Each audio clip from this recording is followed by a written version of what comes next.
Buongiorno, welcome back to my channel. Today we are talking about my absolute favorite fragrances. These are my lifers. These are the fragrances that I'm going to grab first in case of a fire, God forbid. I did a challenge and I did a 5 minutes declutter video. I will leave it linked down below. Quite challenging actually, but very, very fun. So I decided to declutter my fragrance collection this time by doing a timer that goes off every minute. And I had 5 minutes to get the fragrances that I want. So these are the fragrances that I grabbed in my first minute.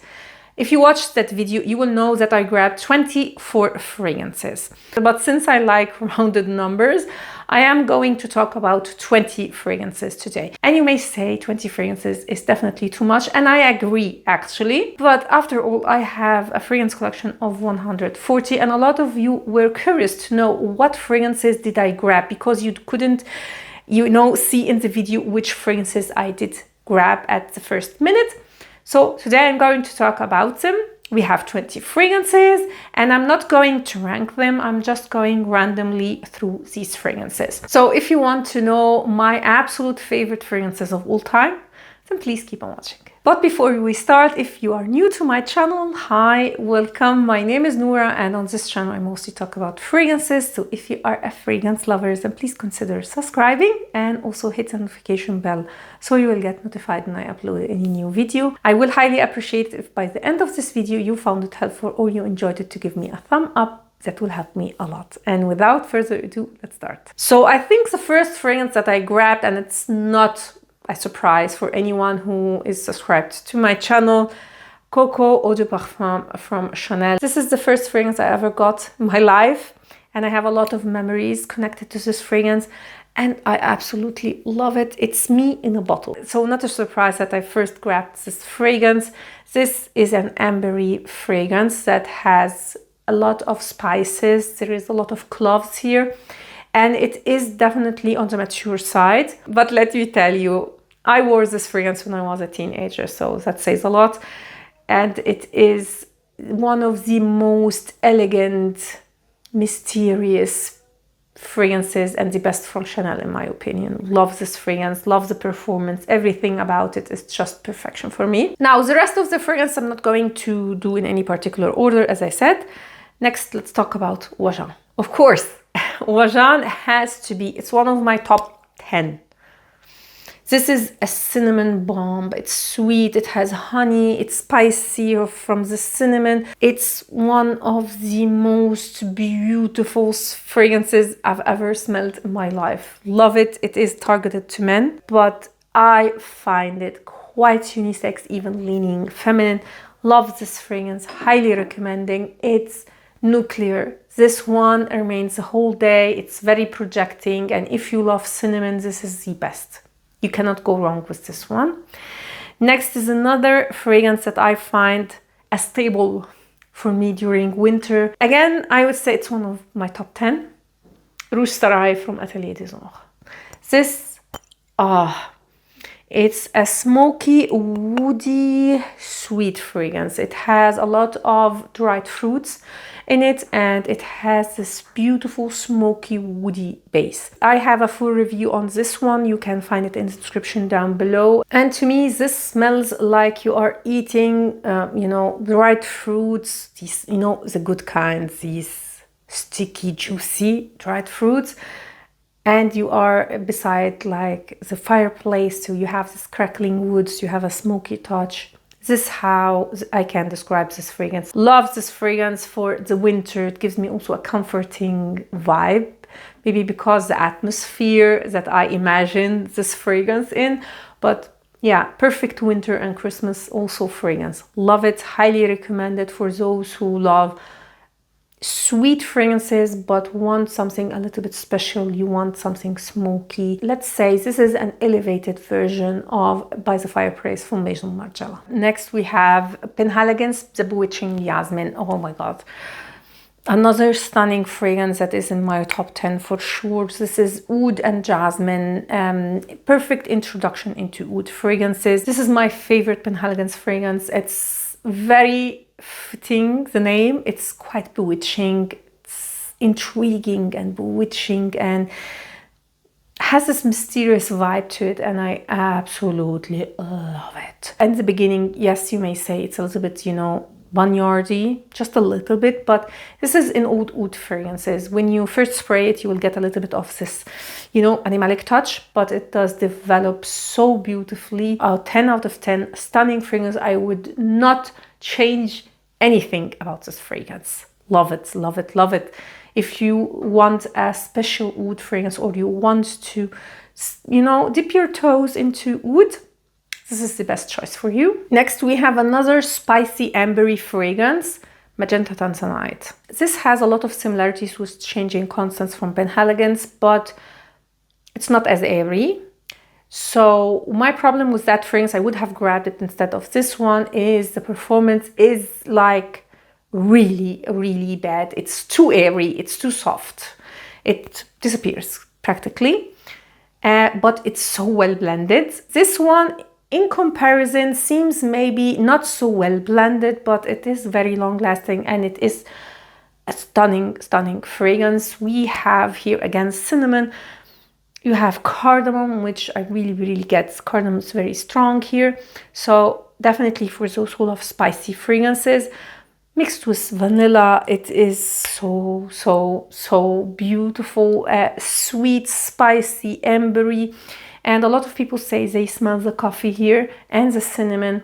I do not get a lot of these two notes, honestly. Mostly I get the cardamom more than anything else. So highly recommend that fragrance. And also all the fragrances that I've mentioned till now have amazing performance. We have two Armani Prive, so I'm going to talk about Ambre Eccentrico next. As I said before in my buying guide and in a lot of videos, this is my favorite Armani fragrance. It's not as versatile, I would say, as Magenta Tanite, because it's very spicy and ambery, and it's very unique. Extremely unique scent. It has this vibe to it that, I'm not saying that these are similar fragrances, just to be clear, but if you know Masque Ravageur from Frédéric Malle, it has the same vibe. It has this captivating scent to it, very alluring, that I cannot explain. I cannot even describe. It's beautiful, and for that fragrance to be on my top from Armani Prive says a lot, because it's my favorite private collection. I have a buying guide on Armani Prive. You will find it in the description down below. I went through all the fragrances, so if you are a fan, definitely check that video. Now let's get to two fragrances that are cherry predominant. Love them both. Sometimes I love one more than another. Recently, I am liking Lost Cherry, but sometimes I prefer Love Fest from Kayali. These two, as I said, are cherry fragrances.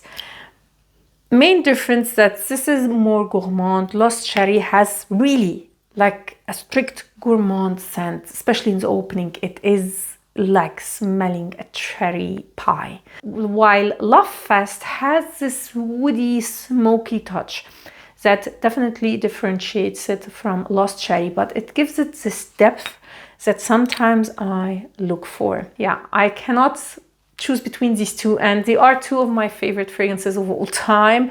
So I am mentioning both of them. I have to say that the longevity, as you all heard, of Lost Cherry is really bad, really bad. Not as bad as Changing Constance, I have to say, but for the price tag, it's really bad. I'm not going to lie. This one also doesn't have like the best performance, but it does last longer than Lost Cherry, and it is definitely less expensive. So yeah, if you loved Lost Cherry and it is too expensive for you, get yourself Love Fest. Next we have, of course, Memo Siwa. This was love at first sniff for me. Loved the scent. Nobody talks about it, I know, but I love the scent. Absolutely stunning.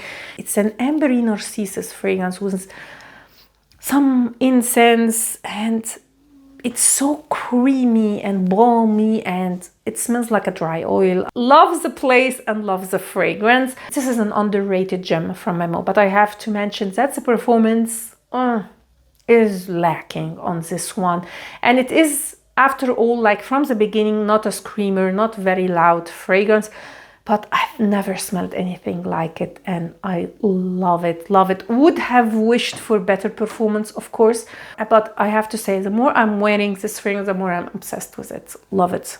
So, so, so unique. Next is from Maison Lancôme. This is Jasmine Mar, the pan.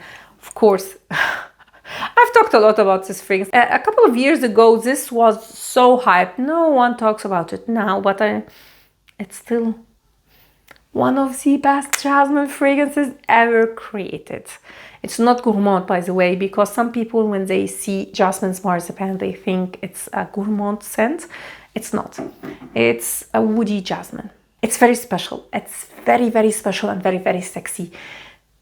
I cannot recommend it enough. My heart is broken with the changes in Maison Lancôme line, but thank God Jasmine Marzipan is still available. Let's talk about two fragrances that I grabbed from the private collection from Dior. Another line that I really, really love, and I did, again, a review on. Check the description, buying guide on the whole range. I grabbed Vanilla Diorama and Gris Dior. Vanilla Diorama, as you can see, is quite loved. This says a lot, especially with my collection. And this is, again, a gourmand comforting fragrance. It smells like vanilla and oranges and some booziness. Although it's kind of a gourmand scent, I absolutely love it. It's not too sweet, it's not too sticky, it's not cloying in any way. It's the perfect winter fragrance. Again, a fragrance that I love to wear when I want to feel warm and cozy, you know. Love this one. Also a perfect scent for Christmas, by the way. While Gris Dior, this is elegance in a bottle. This is the best, for me, chypre fragrance. It's rose, it's patchouli and oak moss, and it's so stunning. Not for everybody, by the way, so this is a little bit on the mature side. Cheap fragrances in general are mature fragrances, or we associate it, generally speaking, with ladies, you know, with more of older generations. And I have to say, I'm not really a big fan of cheap fragrances, but this is an exception. And shockingly, I got a lot of compliments with this fragrance, even from younger generation. It has something. It's a masterpiece, in my opinion. Highly recommend it if you love, you know, cheaper fragrance. So rose and patchouli, it's the best. The best. Next, I grabbed the two fragrances from 1942, La Danza delle Libellule. I love this scent. This is, again, like an apple pie, but totally different. It's not spicy. It's so, so beautiful. Vanilla, apple. It has also some coconut, and it's stunning, stunning, stunning fragrance. I always wear this one for my son's birthday. And when I wear it last time, a lot of people ask me what I'm wearing. There is an extrait version that came out, and I cannot wait to get my hands on this one because the performance is not the best. It's not bad. It's a moderate longevity and sillage. But I wish, again, for something more. So I hope for the extrait to be that. If you tried that one, please tell me in the comments down below. The next one is Café Shanta. This is a heliotrope cherry fragrance. It's so airy and soft. Almost like a cozy sweater. A cashmere sweater. It's so beautiful, soft and airy. Love this one, especially for autumn. It's a recent purchase, but I know about this fragrance for quite a while. It was on my wish list almost from the beginning of the year since I've smelled it. So love, love both of these fragrances. This is a niche house that I highly, highly recommend. Next fragrance, of course, is not a surprise. Narciso Rodriguez Musk Noir Rose. This is absolutely the closest I can get to a signature scent. It's beautiful. It's musky. Of course, the signature musk of Narciso, we all know.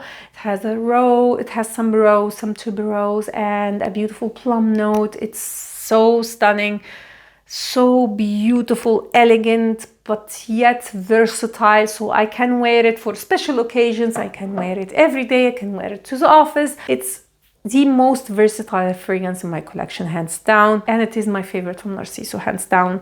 Again, have a buying guide on that brand. You will find it in the description down below. Next, we have Pure Musk from Dior. Of course, for someone who loves jasmine, you have to have this one in your collection. One of the most beautiful, soft, innocent, feminine jasmine fragrance there is. It's so soft and airy and beautiful. Soft, not like in a bad way, in a good way, I would say. It's just, for me, a beautiful girl in a sunny dress during summer. One of the best jasmine fragrances. Again, love the scent, cannot live without it for sure. Next, we have my favorite fresh fragrance, Light Blue, and I chose to grab not the intense version, but Summer Vibes, the latest flanker. Love the bottle, absolutely stunning bottle, and the scent is my favorite. It managed to even take the place of Light Blue Intense, which is one of my staples in my collection. Love this one. It's more fruity than the original one. It's a little bit more sophisticated, more deep.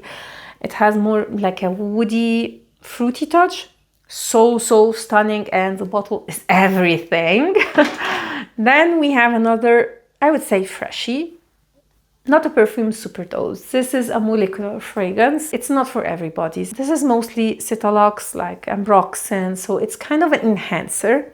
But on its own, it has this, I don't know, effect on me. It smells clean, it smells fresh, and it's a scent that is very difficult to describe. It has some citrusy nuances and some woody nuances. It's very difficult to describe. It smells very clean, so this is why I love to wear it after the shower. You can also use it to enhance the performance of other fragrances, but for that purpose, I would not recommend Superdose, but the original, not a perfume. Sometimes I got anosmic to it. But I know that this fragrance lasts forever, like it doesn't go anywhere, even if you wash your clothes. Next freshie is from Atelier Cologne. This is OS Mentis. I am surprised that I grabbed this one and I did not grab Jo Malone Nectarine Blossom and Honey, because it really replaced this fragrance in my collection. But I guess I'm sticking to my basics here. So like Light Blue, this is a fragrance that I love for summer. It's fresh, it's citrusy, it has a floral touch, and it's just the perfect summer fragrance. It has the perfect blend of citruses and sweetness and floral notes. Love this one. You can see I didn't finish a lot of the bottle because I usually get a travel size of it and keep it in my purse and use it during the summer. So I use it quite a lot. If I've used the bottle, I think I would be like almost here. This is how much I use this fragrance during summer. And I have to admit that I didn't wear it as much this year, but yeah, for some reason I grabbed this one and left the rest, so that says a lot. Next, I have Jador. This is a flanker. This is not the original one. This is Jador Joy. Unfortunately, this is discontinued, but it is my favorite Jador. I don't know why they discontinued this fragrance. It has a salt note. So imagine the DNA of Jador, this beautiful fruity floral fragrance that is sophisticated and is this, you know, elegant fragrance, and put a fun aspect to it. So salt. So yeah, it's actually, the name is quite fitting. Enjoy. It's very summery, very beautiful summer fragrance. I don't know why they discontinued this fragrance, because it's my favorite, and that says a lot because I love the DNA of Jador. So these were my 20 fragrances for life. And for those who are curious about the 4 fragrances that I've left, it's Sea Intense from Giorgio Armani. Decided to leave this one because it's a new release and a new fragrance in my collection. Same goes for Supreme Bouquet. Oh my god, this one is so beautiful. It's a tuberose fragrance, but again, new to my collection. This is why I left it. Same goes for Eau de Vanille from Van Cleef & Arpels. And the only fragrance that is not a new release is Moscow Mule, because it is quite similar to Not a Perfume Superdose. It has the same base, but mixed with more citruses, a little bit of this, yeah, it's more complex to Not a Perfume Superdose. This is why I did not include that fragrance. And these were my fragrances for life. Please tell me in the comments down below, what is the fragrance that you cannot live without? If you have to choose one fragrance from your collection, which one is it? Really, really curious to see your comments down below and see the fragrances that you would choose. I hope you liked this video and you found it helpful, and if you did, please give it a thumb up and consider subscribing to my channel. Also, don't forget to hit the notification bell so you will get notified when I upload any new video. You will find the buying guides, the reviews, all the fragrances that I've mentioned in the description down below. Thanks a lot for watching and see you next time. Ciao.